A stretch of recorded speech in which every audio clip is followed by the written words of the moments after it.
There needs to be a balance between selfishness and selflessness. Within the collective, the point of the collective is to understand when to balance, how to balance, and what to balance. Everyone within the collective is supposed to be helping and be part of the collective so that the individuals within the collective have the time, have the space to be selfish when the need arises and to be selfless when the need arises. It's something that we miss in most of our conversations, right? Because we have grown up in such an individualistic society or an individualistic system, which is white supremacy or the ideals of colonialism, we all seek to be more selfish, always quite individualistic. The culture I come from, you're more individualistic, and then after you, your closest family is your main concern.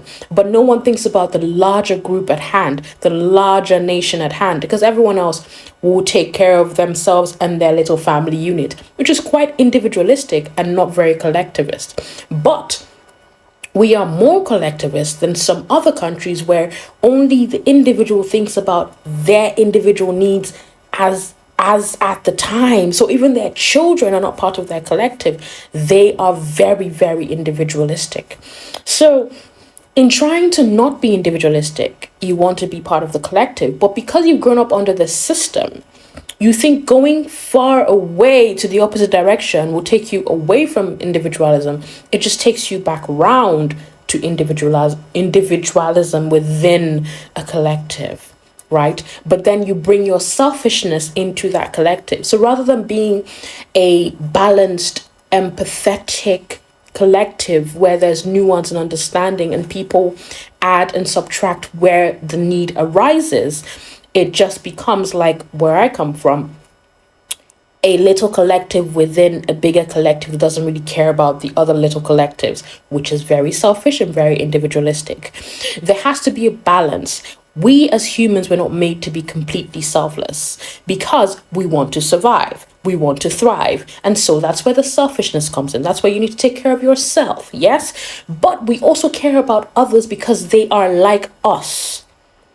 And so we want to make sure that they also survive and they also thrive. So the balance is in there and it shifts. It's like a spectrum. It's not one side versus the other. It continually shifts. It continually moves as the need arises. So as you're going through everything you're going through today, because everything is playing out all at once, you must remember that to be there for other people, you need to be there for yourself. You need to do that all at once. And the more you do it, the more other people learn that they can be both selfish and selfless when the need arises. There has to be a balance where it is good, not just for you, but for others.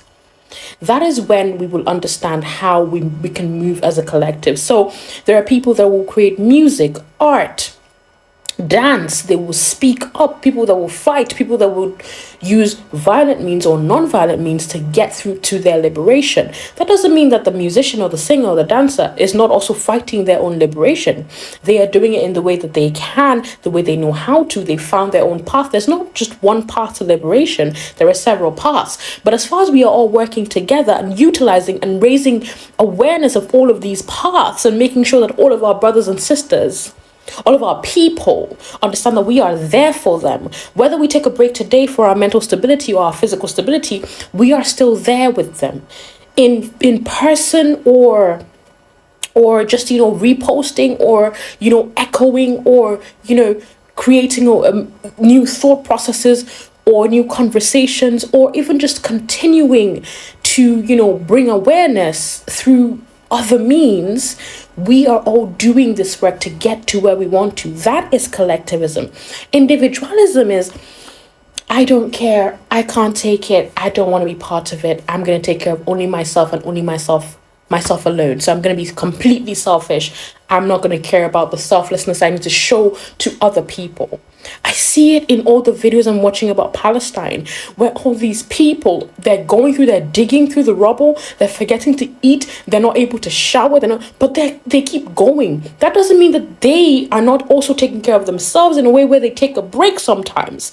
Do you understand? Or where they're like, someone loses someone and they're there to hold that person together, and when they lose someone, when they are breaking down, others are there to hold them together even if they've also lost people.